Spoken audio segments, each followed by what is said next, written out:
Seja muito bem-vindo ao canal Histologia da Bíblia Sagrada. Não se esqueça de deixar o like, comentar e se inscrever. Olá amigos, hoje vamos conhecer a incrível história de Ciro, o Grande. Ciro foi o rei da Pérsia que governou aproximadamente entre 559 e 530 a.C. A história do rei Ciro ficou conhecida na Bíblia por ele ter sido o instrumento que Deus usou para libertar o povo judeu do cativeiro babilônico. Por esse motivo seu reinado foi profetizado muito antes pelo profeta Isaías. Na história, Ciro é conhecido como Ciro, o Grande, e como Ciro II, ele era descendente de Teipes de Ansan e filho de Cambises. O rei Ciro foi o fundador do Império Persa. De acordo com Heródoto, historiador grego que viveu há cerca de um século da época de Ciro, a mãe do rei persa foi Mandane, filha de Astiages, rei da Média. Inclusive, Heródoto conta uma história curiosa sobre o início da vida de Ciro. Ele diz que o rei da Média concedeu sua filha como esposa a Cambises para evitar supostos futuros conflitos pelo trono da Média, já que Cambises era um governante persa. Ainda de acordo com Heródoto, Astiages teve um sonho que ele considerou ter implicações proféticas, que o motivou a destruir a descendência masculina do casamento entre Cambises e Mandane.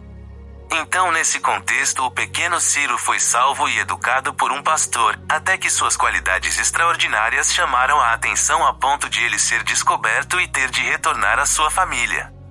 Ciro ascendeu ao poder de forma surpreendente apoiado por partidários persas e medos. Naquele tempo a Média era regida de forma tirana por Astiages. Primeiro, Ciro começou a governar em Ansan após o falecimento de seu pai, e rapidamente seu governo se estendeu pela Pérsia. Então quase 10 anos depois, por volta de 550 a.C., Ciro derrotou Astiages e assumiu o trono da Média dando início ao grande Império Persa.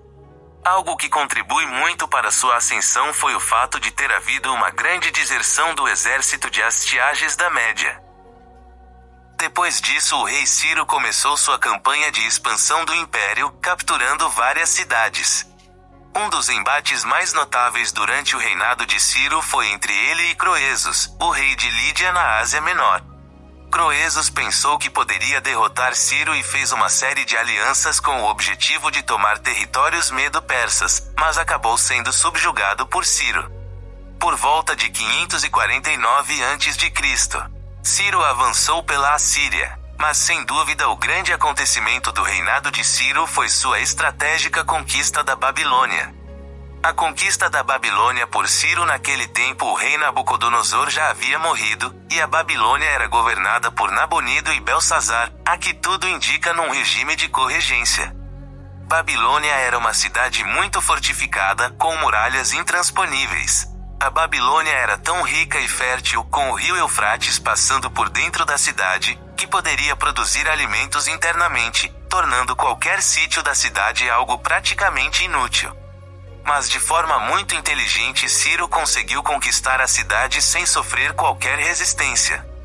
Os estudiosos dizem que o rei Ciro posicionou seu exército tanto na entrada como na saída do rio que atravessava a cidade.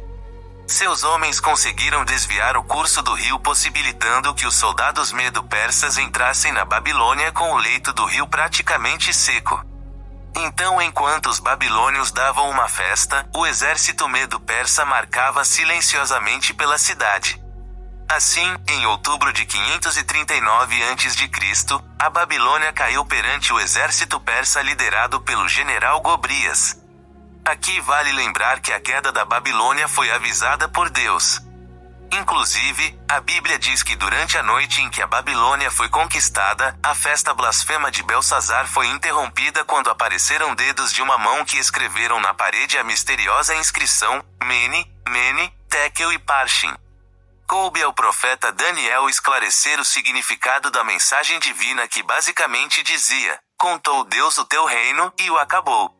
Pesado foste na balança, e foste achado em falta. Dividido foi o teu reino, e dado aos medos e aos persas. Daniel 5, 25, 28. Naquela mesma noite Belsazar foi morto e o governo da cidade da Babilônia foi ocupado por Dario, o Medo. Os estudiosos se dividem a respeito da identidade de Dario. Alguns acreditam que Dario era um nome alternativo para Ciro, enquanto outros acreditam que Dario era uma pessoa de confiança de Ciro que foi colocado por ele como governante da cidade. Os babilônios não apresentaram qualquer resistência contra a ofensiva medo-persa, talvez porque eles julgaram mais prudente garantir a paz do que defender o governo decadente de Nabonido e Belsazar. Ciro é chamado no livro do profeta Isaías de servo de Deus. Isso porque ele foi o instrumento que Deus levantou para colocar fim ao período de exílio dos judeus na Babilônia. Isaías 48, 28 e 45, 1. Ele foi um tipo de Messias que trouxe libertação ao povo judeu. Por isso ele também é chamado por Deus de seu ungido, e a Bíblia deixa claro que todo o poder alcançado por Ciro foi concedido por Deus. Isaías 45, 1. O livro de Esdras registra que durante o primeiro ano do reinado de Ciro após tomar a Babilônia, ele emitiu um decreto que permitiu o retorno dos judeus à cidade de Jerusalém para reconstruir o templo. Esdras 1. Apesar de o rei Ciro ser descrito em documentos históricos como um governante carismático que permitiu que exilados de várias nacionalidades retornassem às suas pátrias, a Bíblia enfatiza que a atitude de Ciro se deu em cumprimento das profecias bíblicas. Inclusive o livro de Esdras registra que foi o Senhor quem despertou o espírito de Ciro para que ele fizesse tais coisas. Esdras 1, 1. Assim como Deus havia usado o rei Nabucodonosor para ser o seu instrumento de juízo sobre o povo rebelde, ele também usou Ciro para ser o seu instrumento de livramento para o remanescente. Em ambos os casos o que fica claro é o governo soberano de Deus conduzindo a história. Conforme escreveu o profeta Daniel, Deus é aquele que muda os tempos e as horas. Ele remove os reis e estabelece os reis. Daniel 2, 21. Também é amplamente aceito pelos estudiosos que Ciro é diretamente referenciado na visão do profeta Daniel sobre um carneiro que tinha 2 chifres altos, embora um dos chifres fosse bem mais alto que outro. Essa visão retratava o Império Medo-Persa, e o chifre que cresceu mais que o outro dizia respeito à superioridade persa sob o comando de Ciro. O profeta Daniel teve essa visão no 3º ano do reinado de Belsazar, Daniel 8, 1.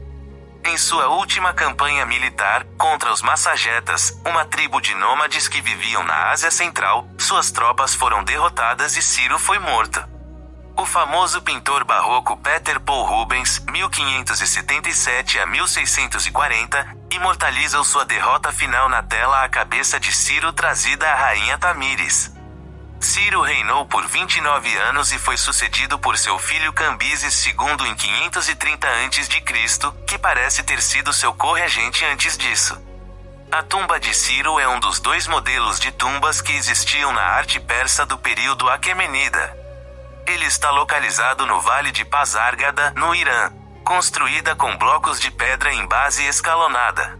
Carece de ornamentação, dominando a simplicidade no design. Essa foi a história de Ciro, o Grande. Espero que tenham gostado. Se você tiver alguma sugestão ou algo para acrescentar a essa história, deixe seu comentário. Todos os comentários são bem-vindos. Estamos sempre tentando melhorar e trazer mais histórias como esta. Obrigada por ter assistido. Curta e compartilhe para que mais pessoas possam conhecer a incrível história de Ciro, o Grande.